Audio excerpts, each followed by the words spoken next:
पाडायची. जो समजत असं निपत मला मोठेपणासाठी दिले आणि मी मोठेपणा फक्त त्याचा वापर मी कार्ड छापणार, लोकांना सांगणार, फ्लेक्स लावणार हे नाहीये. संघटनात्मक बांधणी ही झाली पाहिजे. ही चारही मंडळाध्यक्षांना आला थोडा राग तर चालेल, परंतु ज्यावेळेस मी पाहतोय अजून 2 मंडळामध्ये 2 गटांमध्ये आपल्याला विश्वासात घेतलेलं नाही. तिथं तुम्ही अजून संपर्क सुद्धा केलेला नाही.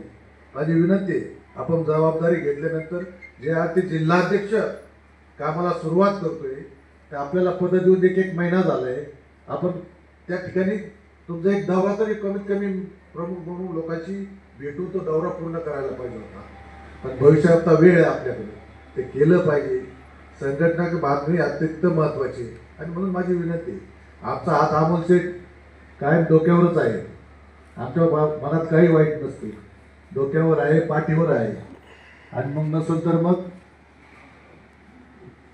चांगल्या पद्धतीने सांगायचं सुद्धा आहे. हेच सांगा, मी माझ्या स्वतःसाठी कधीच काय सांगितलं नाही की माझं स्वतःचं काम करा. कोणाला सांगितलं का माझ्यासाठी हे करा सांगितलं का? ताईने कधी सांगितलं का माझं स्वतःसाठी काम करा? शेवटी पक्षाने ज्या जबाबदाऱ्या दिल्या त्या जबाबदाऱ्या पार पडत असताना आपण त्या संघटनाकडून बांधणी. आता मीटिंगला त्या दिवशी सगळे होते, प्रदीप दादा सगळं सांगणार आहेत, मी त्याचे करणार नाही. परंतु दादा या ठिकाणी हे सगळं संघटना बांधणी आम्ही करू चांगल्या पद्धतीने. या ठिकाणी आम्ही सगळ्यांना विश्वासात घेऊ. आम्हाला कोणाबद्दल द्वेष राग काय नाही. इथून मागच्या इलेक्शन झाल्या पक्षाच्या आदेशाप्रमाणे आम्ही लढलो चढलो, काही अडचण नाही. झालं तुझे मग काशी आशिष भाऊनी सांगितलं की आशाताईंबद्दल. आशाताई या पुणे जिल्ह्यामध्ये ना ह्या महाराष्ट्रामध्ये एक महिला आहे. आमदार होऊ खासदार होऊ यापेक्षा सोडणार झाले किंवा नाही झाले, पण माझा पिंड आहे. समाजकारण मी करत राहणार. जो माझ्याकडे येईल त्याला न्याय द्यायचं काम करणार. माझं कार्य आणि काम अजूनही मी चालू ठेवणार. हे ध्येय त्यांच्याकडे आहे. कधी न्याय मिळेल तर मिळेल. लोकांना जर 20-22 वर्ष आपण केलं प्रामाणिकपणे, आपण कुठंतरी थोडंसं हे केलं असतं तर ठीक आहे ना. हे अपेक्षा, पण अपेक्षाने खचून घरात बसल्यात का? सतत दुसऱ्या दिवशी उतरलेत ना, काम करतायत ना, तुमच्या डोक्यावरच हात ठेवतायत ना, तुम्हाला ताकद द्यायचं कामच करतात नाही. एखाद्या कार्यकर्त्याने उठून सांगावं की ताईंनी आम्हाला सांगितलं, आम्हाला ताकद दिली नाही किंवा आमचं काम केलं नाही.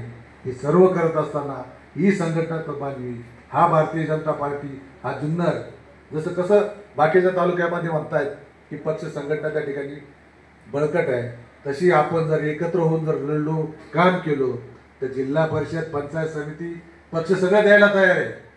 पैसे पक्ष सगळी ताकद सुद्धा द्यायला तयार आहे. पण आपण जर करणारच नसू, आपण आपल्यापुरतं जर पाहणार असू तर अशी संघटना बांधणी होणार नाही. पंडित, आपण नुसतं मगर फाट्यावर बसलो दुकानात आणि लोक माझ्याकडे येतात आणि लोक माझ्याकडून काम करून घेतात असं नाही आहे. लोकांपर्यंत आपल्याला जावं लागेल. आता जी संघटना बांधली जी करायची, आता पदं आपण मागच्या वेळेस देता येता राहिली. आता 4 मंडल अध्यक्ष दिलेत, त्या मंडळाची जबाबदारी आहे. खाली 6 आता मला वाटतं त्या मंडळामध्ये उपाध्यक्ष करायचं आहे, 6 सचिव करायला सांगितले, 2 सरचिटणीस करायला सांगितले. घ्या, पण सगळं जबाबदारीने त्या ठिकाणी आपण सगळ्यांना घेऊन बरोबर घेऊन काम करा. ही खऱ्या अर्थानं माझी सगळ्यांना या ठिकाणी विनंती. दादा दुसरी विनंती अशी, कार्यकर्त्यांची मगाशी मी तुम्हाला जी गाडीत म्हटलं ते की सगळं वरून पक्ष सांगतोय ताकद द्या कार्यकर्त्यांना, आम्ही सांगतोय. पण जर आपण मगाशी मी जसं म्हटलं कुपोषित बालकं जर असतील त्यांना शासन आहार चांगला द्या, त्यांना सुजन करा. जर आम्हाला वरून जर निधी आणि जर ताकद मिळणार नसेल तर कार्यकर्ते कुठल्या त्या ठिकाणी जाऊन काम करणार? माझे आपल्याला नवीन जिल्हाध्यक्ष तुम्ही या जात काय, पण तुम्ही मला विचारलं मागच्या वेळेस फक्त आम्हाला DPDCतून 1 ते 1.5 कोटी रुपये देण्यात आले. आणि मग सत्ता आपली, सरकार आपलं आहे, ते शूटिंग करतो समजा घरांना ताकद मिळते. पण इथं उलट आहे. इथं माझे आमदार अजितदादाचा वापर करून संघटना इथं तालुका वर्चस्व गाजवायचं काम करतोय. इथं दुसरा आमदार म्हणजे विद्यमान आमदार एकनाथ शिंदेना तिकडून ताकद मिळते. तशी आपल्या पक्षांनी फिरायचं अहो साधे आम्ही नका ताकद नेते मंडळकडे जरी आम्ही पोलीस स्टेशनच्या उद्घाटनाला 6 पत्र देऊन वेळ मागून सुद्धा जर मिळत नसेल आपले नेते मंडळी येणारच नसतील तर मग कशी ताकद कार्यकर्त्यांना, एक एनर्जी कार्यकर्त्यांना ताकद मिळते आणि ती ताकद मिळत. आता मला वाटतं परवा केंद्रीय मंत्री आले, शेतकऱ्यांमध्ये थोडंसं वातावरण चेंज झालं. ह्या जुन्नर तालुक्यामध्ये वाटत होतं की देशाचा पहिला कृषी मंत्री असेल की तो शेतकऱ्याच्या बांधावर आला, हा अभिमान आणि अभ्यासू म्हणून तो वाटला. हे सगळं त्या ठिकाणी मला एवढीच विनंती आहे की पक्ष संघटनेत काम हाल कोणाचे होत आहेत, नेते मंडळाचे नाही होत. जिल्हा अध्यक्षपर्यंत तुमच्या जिल्ह्याच्या कमिटीपर्यंत सगळेजण मंत्र्यांना भेटतात, ते कामं होतात त्यांची. पण खालचे जे कार्यकर्ते, सर्वसामान्य कार्यकर्ता आहे, जो आमच्यापर्यंत येतो त्याला खऱ्या अर्थाने न्याय, छोटी छोटी त्याची कामं असतात. पुढे या, खुर्च्या येतो पुढे या, सरपंच पाहिजे. आता सगळ्यांनी विसरून जिल्हा परिषद, पंचायत समिती, ग्रामपंचायती हे आपल्याला निवडत आहे. आता लोकसभा विधानसभा लांब येईल, त्याचा विचार आपण आता करायचा नाही. तो आपण आता अजून 4.5 वर्ष जायचे. परंतु आपल्याला जिल्हा परिषदमध्ये चांगलं काम, शेवटी हे सहकार्य क्षेत्र आहे का आपल्या शेवटच्या घटकापर्यंत, शेवटच्या मात्रापर्यंत आपल्याला कसं पोहोचता येईल. तर ह्या जिल्हा परिषदेच्या, पंचायत समितीच्या, ग्रामपंचायतीच्या ह्या अत्यंत महत्त्वाच्या आहेत. आणि म्हणून आज जो पक्षाने संघटना बांधीचा जो निर्णय घेतला, हे करत असताना नवीन अध्यक्ष सुद्धा बावनकुळे साहेबांनी सुद्धा चांगलं ताकदीने काम केले. या ठिकाणी शरद भाऊ माझे जिल्हा अध्यक्ष म्हणून त्यांनी काम केलं. त्यांना आम्ही सातत्याने सांगायचे, ते पण म्हणायचे मी सारखं सांगतोय, पण थोडंसं आपल्या नेते मंडळीतून थोडं हे होते. आमच्या दादा एवढीच विनंती होती, कमीत कमी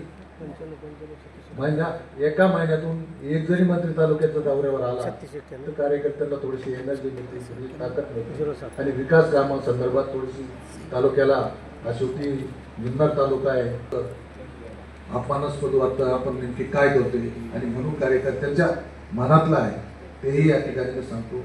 आपण खऱ्या अर्थानं संघटना बांधीवर मी जास्त बोलणार नाही, परंतु मी पुन्हा सांगतो, चारही मंडलाध्यक्षांना सांगतो की जबाबदारीनं, कारण हा जर कार्यक्रम जिल्हाध्यक्षांनी मला सांगितला की जबाबदारी तुमची होती खरं, पण तुम्ही आज थेट कार्यक्रमाच्या ठिकाणी आल्या.